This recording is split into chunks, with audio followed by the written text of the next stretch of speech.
SummerSlam main events are almost set, and the Elite has yet to go double or nothing until this Sunday.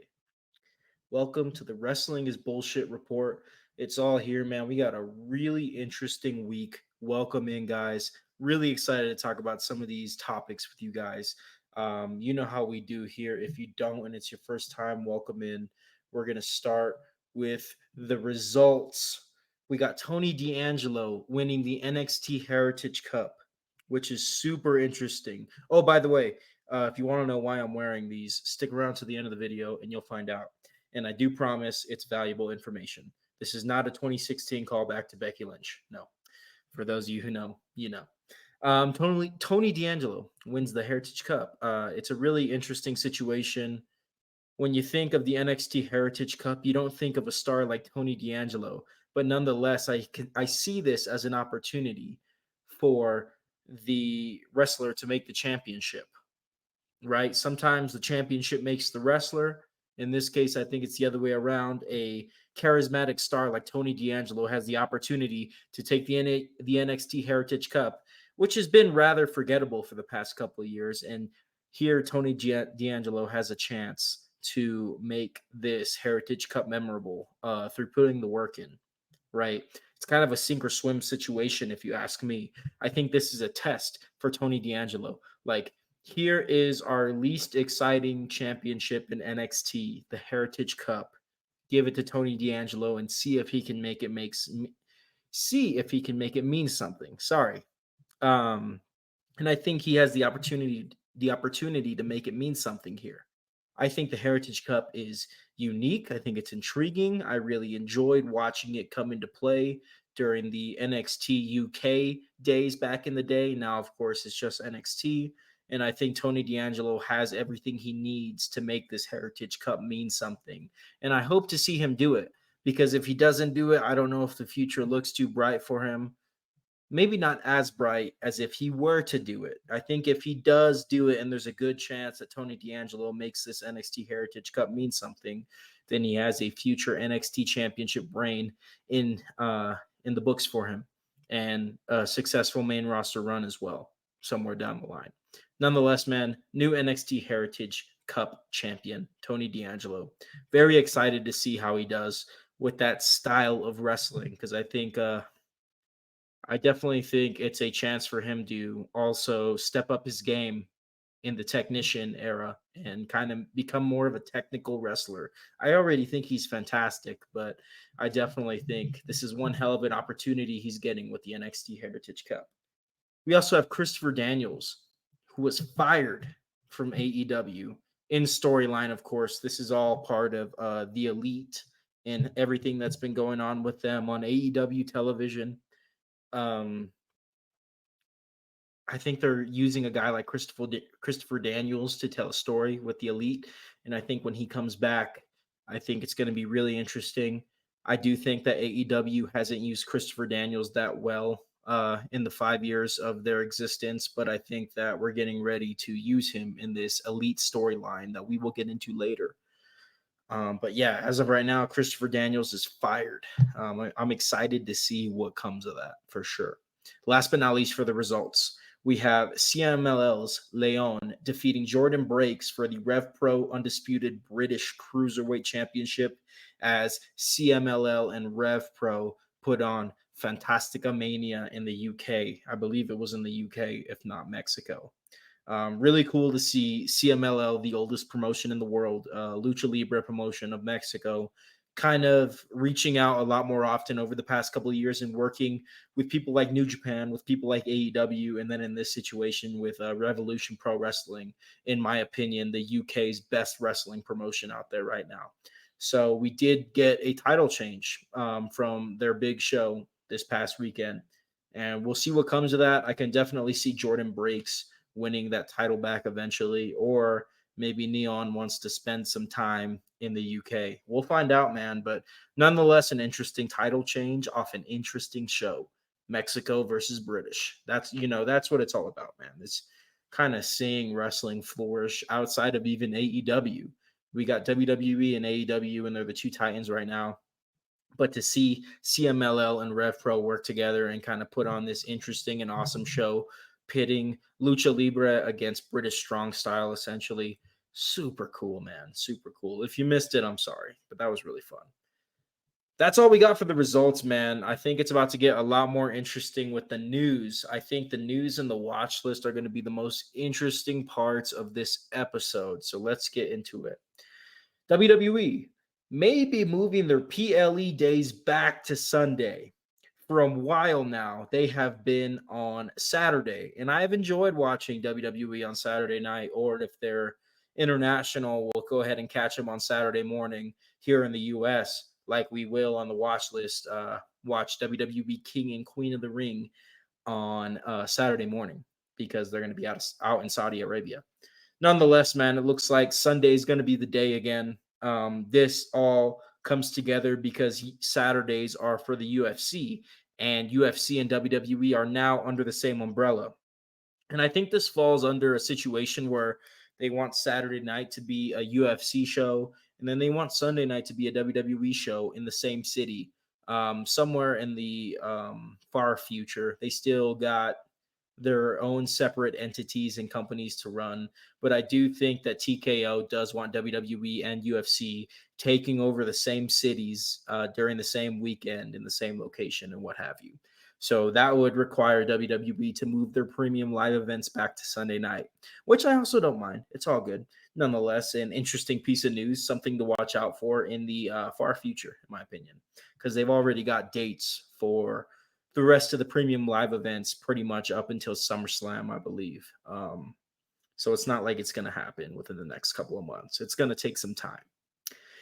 Whew, this is going to be interesting. This took the internet by storm, ladies and gentlemen. Tiffany Stratton posts questionable voiceover that portrays racial tension on social media. It seems like every week we got something to talk about of this degree, and I really don't like talking about this stuff, but nonetheless, I'm going to give my take on it. Straight up, I love Tiffany Stratton. I get it. It's Tiffy time. She's a beautiful woman, and she's a fantastic professional wrestler. I'm not taking any of that away from her. But Tiffany Stratton is the last person that should be posting some shit like the stuff she posted the other day that got her in this mess. Tiffany Stratton is the last person. I'm going to say this. It's obvious that Tiffany Stratton comes from money. You want to know why? Because plastic surgery ain't cheap, especially when you're that young getting all your stuff done and what have you. Listen to me, man. She's the last person that should be posting something like that. I see a lot of people online saying, oh my God, the generation's getting too soft. We're getting too soft. Like, no, we're really going to allow Tiffany Stratton to post this shit? No, I don't think so. I'm sorry. Racism is real, and if you have been privileged enough to not see it in your lifetime, good for you. It's real. Tiffany Stratton is the last person that should be posting some shit like the shit she posted, and that's all I'm going to say about that. Do I think that people can learn from their mistakes? Absolutely. Am I excited to see Tiffany Stratton and what her career holds in the future? Absolutely. But all I'm going to say is, that ain't it. Nope. All right, let's move on. There's a new champion in TNA, and there's a reason that I am not stating which championship changed hands and who now has that championship, because it's a spoiler. In TNA, Impact is a weekly show that is taped, and when you tape your weekly shows, when anything of significance happens, we're going to find out before the show even airs, before the show even broadcasts. So, out of respect for the fans of TNA and out of respect for the Impact Zone, I'm not going to say who won a new championship in TNA. I'm going to let you find out. At the time of this recording, it is Thursday, May 23rd. It may or may not be happening on this Thursday, tonight's episode of TNA Impact. So tune in. But yeah, this will probably be something we talk about on the next episode, but I'm not going to spoil it. I just do want to highlight that when anything of significant, why can't I say that word? When anything important happens on TNA or any other taped weekly shows, the internet finds out about it before it even broadcasts. That's why, in my opinion, it's important to make your shows live every chance you get, because that shit will get spoiled, man. Wrestling fans don't care. Wrestling fans don't wait. I am waiting and being careful out of respect for the fans of TNA, of course, and then TNA itself. But yeah, there's a reason I don't watch too many taped shows. It's because I get spoiled all the time. I find out results that I wasn't even looking for when I'm on the internet. And that happened here with TNA. So if you want to see a title change hands, watch TNA this week. Watch the Thursday, May 23rd episode of TNA Impact. Let's move on. We got two more news and then we can get into the watch list. And then I can tell you why the hell I'm wearing these. Eddie Kingston, unfortunately, ruled out for the rest of 2024 and will be coming back sometime in 2025 if he is to come back. Now, I'm not saying that he's contemplating retirement, but you never know. Why would he tell us if he was? So, unfortunately, at New Japan Pro Wrestling Resurgence in Ontario, California, Eddie Kingston took a suplex and his leg hit the guardrail simply because he took the suplex on the side of the ring. He took a suplex at ringside. It looked nasty. I will say that Eddie Kingston and Gabe Kidd put on a fantastic no rope last man standing match. And this did result in Eddie Kingston breaking his leg, I believe. Don't quote me. I think he broke his leg. I just know he's out for the rest of the year. I should have checked, but my notes just simply state that he's ruled out for the rest of the year. We'll miss you, Eddie Kingston. I thought that the Continental Classic and Eddie Kingston becoming a Triple Crown champion was very entertaining. Some of the best AEW story and in-ring work that I've ever seen them put on. It was really cool to see Eddie Kingston rise slowly for the past few years into this Triple Crown inaugural Continental Crown holder, Continental Crown champion.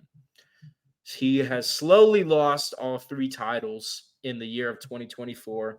He lost the Continental Championship to Kazuchika Okada. He lost the Ring of Honor World Championship to Mark Briscoe. And he lost the Strong Openweight Championship to Gabe Kidd. So not only did he make I can't speak today, guys. Good Lord. Not only did Eddie Kingston make 3 championships mean something while holding them simultaneously, he also left these championships to good new champions. And I think the future is bright for the Ring of Honor World title, for the Continental Championship, and for the Strong Openweight Championship as well. I think Eddie Kingston has been very underrated in the years 2023 and 2024, as we kind of overlooked the fact that he was a Triple Crown champion.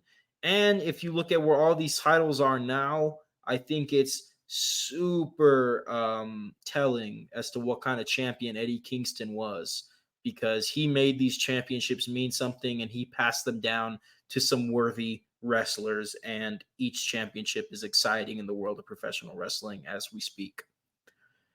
So Eddie Kingston, we'll miss you, man. We hope you come back sooner rather than later. And I'll say it right now: if AEW were to tell a story where Eddie Kingston says, "I want my titles back, all of them," and slowly, one by one, regains the Continental Championship, regains the Ring of Honor World Championship, and regains the Strong Openweight Championship, I'm all there for it, man. I'm all there for it. I think the consolidation of those championships initially was a fantastic idea. And I was really confused when Eddie Kingston lost that first of 3 championships, because I thought that that Triple Crown should have stayed as one. But now that we are standing outside of that Triple Crown era of Eddie Kingston's and the dust has settled, I think those championships are good being on their own. Enough rambling about Eddie Kingston and all that stuff. Let's move on. Sometimes I just catch myself, man. I just go. But, that's what happens when you're a wishing well of wrestling opinions. AEW moves All Out a week back. For those of you who don't remember, AEW All Out took place a week after AEW All In, which is their big stadium show in Wembley. A lot of us didn't think that it was a good idea to have two pay-per-views back to back because AEW takes pride in their builds, A, and B, these pay-per-views cost money, so having the fans drop $100 or what have you in a matter of 2 weeks, in 7 days apart, really wasn't kind to the fans. And a lot of us complained about it and complained about how AEW All Out had no room to build a sufficient card and a sufficient pay per view a week after the biggest show that they put on. And that makes sense. So AEW has listened to the fans, which is cool. Hopefully they can continue listening to the fans and overall continue to better their product. I think they've done a good job as of recent. But it looks like they're going to have 2 weeks to build AEW All Out coming out of AEW All In. This must be so confusing if somebody doesn't watch AEW. I'm so sorry. But instead of 1 week's build, AEW All Out will now have a 2-week build, which should give them plenty of time to put some stuff together, even if it has to be in a rapid manner.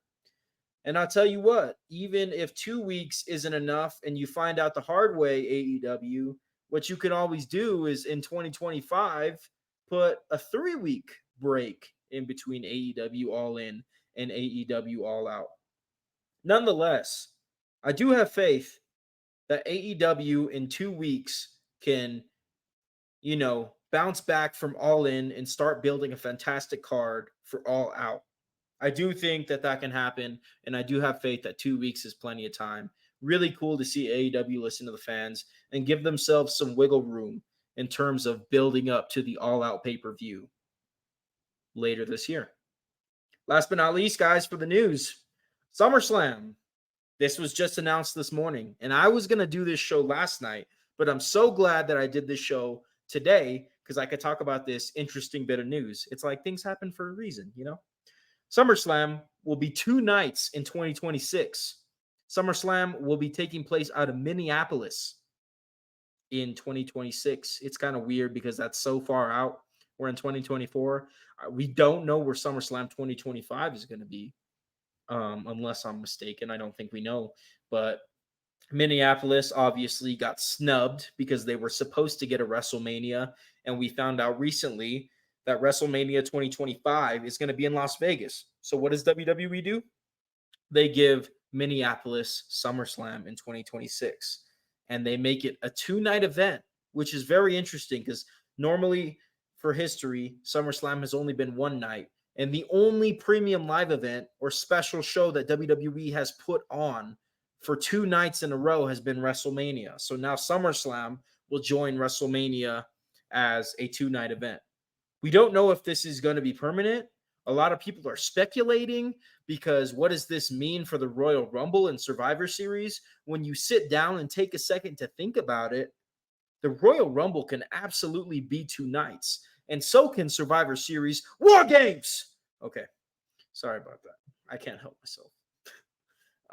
You look at these big 4 pay-per-views that WWE puts on, and if they really wanted to, all 4 of them, one of them is already 2 nights being WrestleMania, but all 4 of them, SummerSlam, Royal Rumble, Survivor Series, can also be a 2-night event.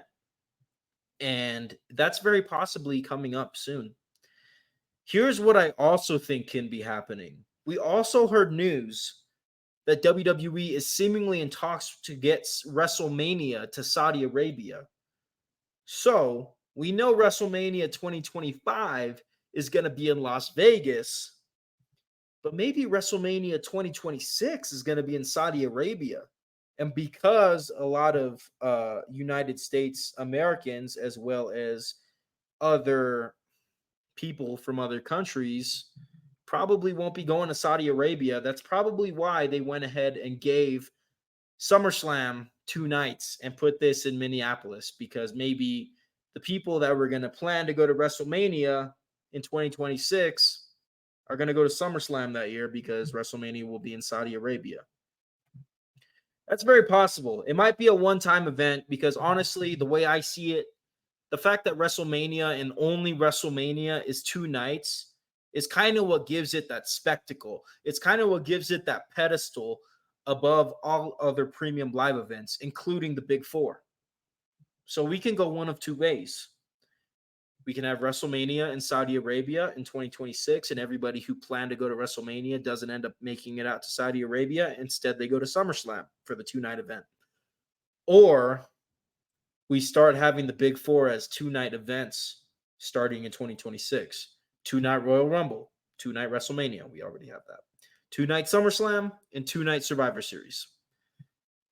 It makes sense. Night 1, Women's Royal Rumble. Night 2, Men's Royal Rumble, main events, WrestleMania. And then you have SummerSlam. You could just feature a crap ton of matches. And then Survivor Series. Night 1, Women's War Games, main event. Night 2, Men's War Games, main event.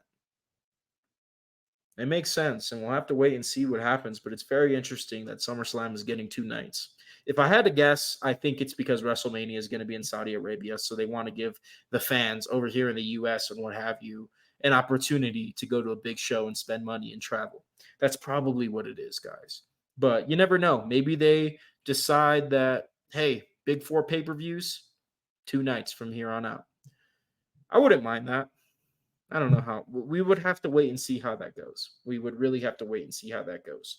But that's it for the news, guys. I know the news was a lot, but let's get into the watch list.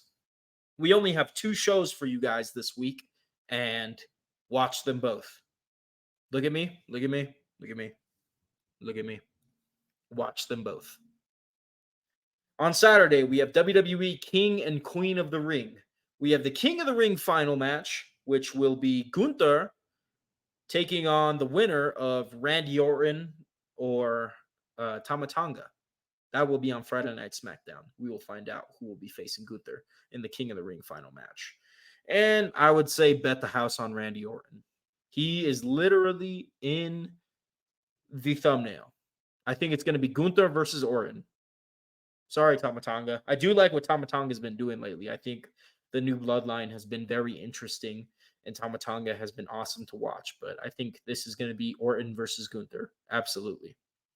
We also found out today that the winner of King and Queen of the Ring will have a championship match in SummerSlam. So let's look at this real quick, guys. If Gunther wins, does he go after the World Heavyweight Championship or does he go after Cody Rhodes? I think you can absolutely have Gunther go after Cody Rhodes. That sounds like a SummerSlam main event for me. Gunther versus Cody Rhodes for the undisputed WWE Championship, the main event of SummerSlam. Flip yeah. I almost said fuck. Oops, I said fuck. Yeah, you can do Gunther versus Rhodes, but I think WWE is going to be smart. And with Gunther as a Raw superstar, I do think Gunther is going to go after the World Heavyweight Championship, whether it's Drew McIntyre holding it or whether it's Damian Priest holding it or whatever the heck happens from now to SummerSlam. I think it would be smart to have Gunther go after the World Heavyweight Championship. And maybe it would be cool to see Cody versus Gunther. Like, that's a money match right there. But, dude, that's booking yourself into a corner. If you want me to put my smart goggles on, that is booking yourself into a corner. Gunther versus Cody. Cody's only a few months into his undisputed WWE Championship reign. He can't beat Gunther. Gunther can't beat him. Have Gunther win the World Heavyweight Championship. But, and don't get me wrong, I do think that Gunther is going to win the King of the Ring. But what if Randy Orton were to win? Randy Orton is a SmackDown superstar. That would set Randy Orton on a collision course with Cody Rhodes for the undisputed WWE Championship at SummerSlam, which is absolutely a money match. Probably Cody's biggest money match. Maybe CM Punk is number 1, actually, but Randy Orton versus Cody Rhodes is definitely number 2, in my opinion. Yeah.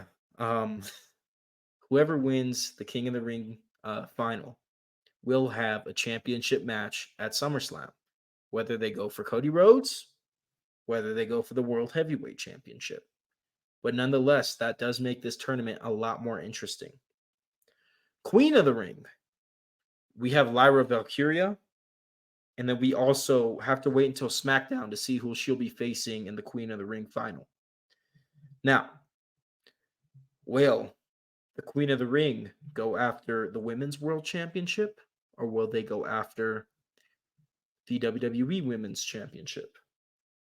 I think Becky Lynch versus Lyra Valkyria would be awesome for SummerSlam, but there's a lot of moving parts. Like, is Becky even going to retain at Queen of the Ring? That brings me on to my next match, honestly. Becky Lynch defending the Women's World Championship against Liv Morgan, who does seem like she's up next to hold that Women's World Championship. We got 2 more matches on this King and Queen of the Ring card. That's such a mouthful. They couldn't come up with a better name for that. I have trouble speaking as is, and you're going to make me say King and Queen of the Ring 1,000 times? Come on, man. All right. We got Sami Zayn defending the Intercontinental Championship against Bronson Reed and Chad Gable. Now, this is a really cool triple threat match, man. I think anybody could win. I think Sami just won that Intercontinental Championship. So if they want to keep it on him, I'm all fine with that. Chad Gable is destined to hold that Intercontinental Championship sooner than later. So maybe Saturday is his time to shine. And then don't count out Bronson Reed, man. I think Bronson Reed would be a fantastic Intercontinental Champion. So anything can happen here, guys.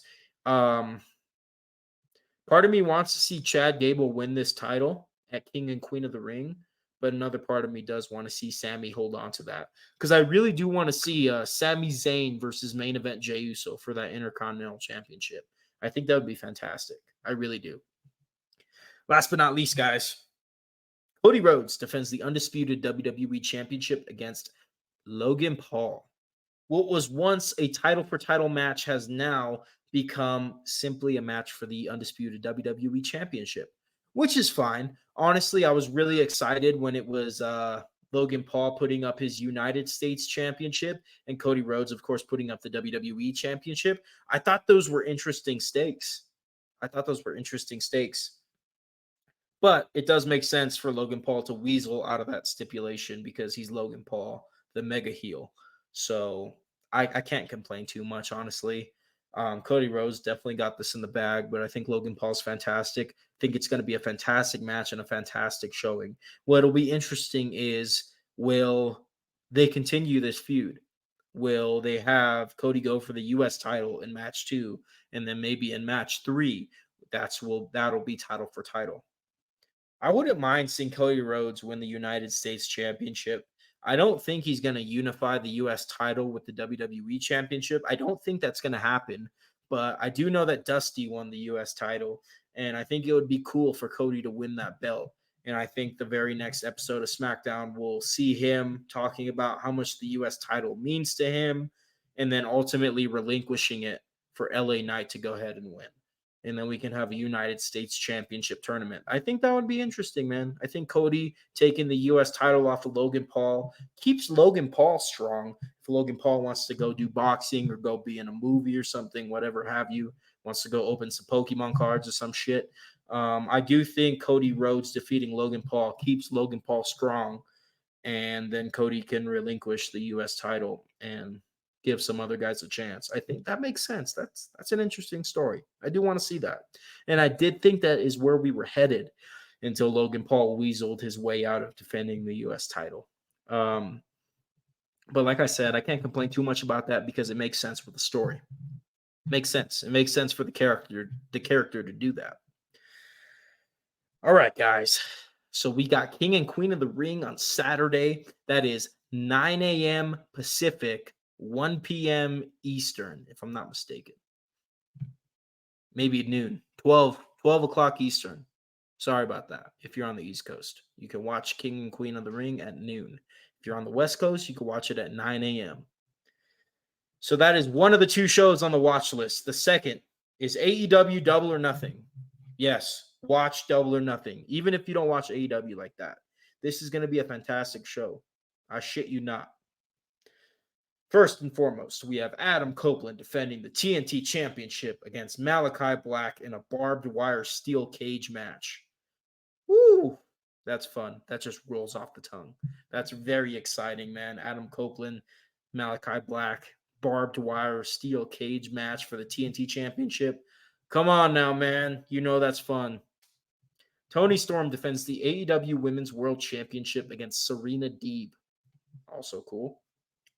Roderick Strong defends the AEW International Championship against Will Ospreay. So it looks like we're going to see Will Ospreay win his first title in AEW this Sunday. Very cool. Willow Nightingale defends the TBS Championship against Mercedes Moné, who will be making her AEW in-ring debut, finally. I ain't got nothing negative to say about that, man. I'm just excited to see Mercedes wrestle. I really do hope that Mercedes wins the TBS Championship. I know it sucks for Willow Nightingale because she just won that belt, but at the end of the day, she injured her, so shit happens. Karma. I know Willow didn't mean to injure Mercedes, but sometimes you got to pay the price for your past sins, I guess. I really like Mercedes Moné. I really liked her as Sasha Banks in NXT. I followed her whole career, and I think Mercedes Moné as the TBS champion means that we're going to see her wrestle on a week-to-week basis, defending that title on AEW Dynamite. She's going to workhorse this. So at least I hope so. If she's just going to hold it and wrestle once a month, I'll be a little annoyed. Like, look at what Adam Copeland did with the TNT Championship. I expect Mercedes to do that with the TBS Championship when she wins it. And if that is to happen, then I'm very excited. We got two more matches, guys. Swerve Strickland defends the AEW World Championship against Christian Cage.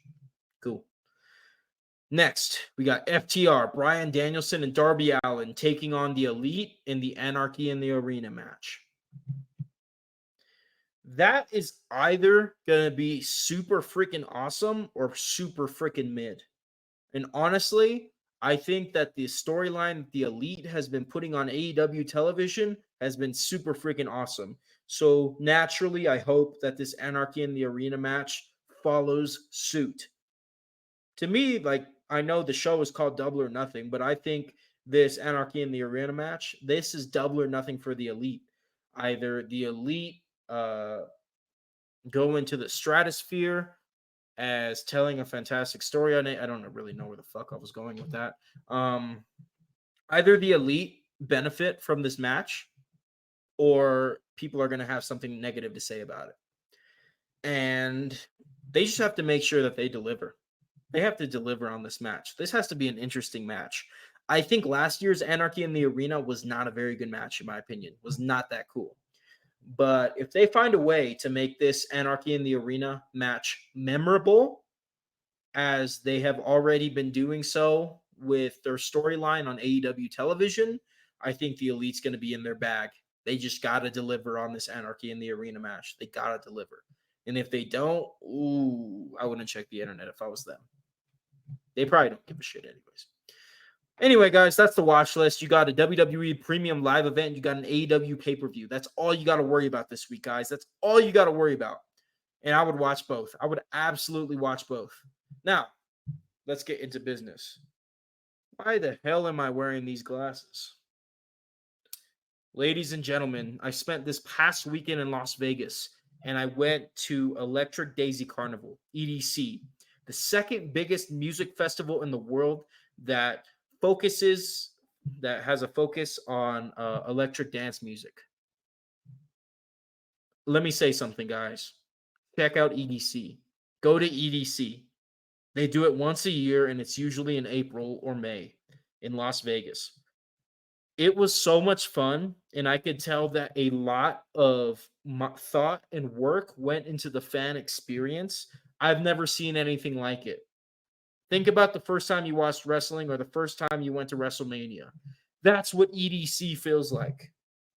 Next year, in 2025, get your buddies together. Even if you don't listen to EDM that much, go to EDC. Because I didn't listen to EDM that much, electronic dance music. But I went into EDC with an open mind, ready to have a good time, and I fucking had a blast. That shit is awesome. Go check it out. Wrestling fans, I know that we enjoy the experience. We enjoy being a fan. We enjoy the synergy that's in the air when we're chanting at the wrestling shows and what have you. EDC is a different beast. It's a 3-day music festival. But let me tell you something. It is absolutely worth your time. And if you were to be a fan of anything right now, I think you should be a fan of electric dance music because that festival is fucking awesome. That is why I'm wearing these fucking glasses. Super trippy, super cool. I had such a good time, guys. Like seriously, was it expensive? Fuck yeah, it was. It was super expensive, but we wrestling fans are no stranger to pulling money out of our wallets. Take this from me personally. If you don't have a good time at EDC next year, you could spam my comments with threats or whatever. Please don't do that. Go to EDC is what I'm saying. It's really freaking fun. I know you wrestling fans don't like to expand your horizons too much, but you will not regret going to EDC. You have a full year to plan for it. It just happened. Go to EDC, go to Vegas in April 2025. Oh shit, WrestleMania is going to be there next year. Spend a month in Vegas, hit WrestleMania, then go to EDC. Wouldn't that be nuts? All right, that's why I'm wearing these, guys. I'm sorry if I underdelivered on the kapow of the reason, but shit, man. I take a week off from this and I forget how to speak. It's nuts. Okay, that's it, guys. I'll talk to you later.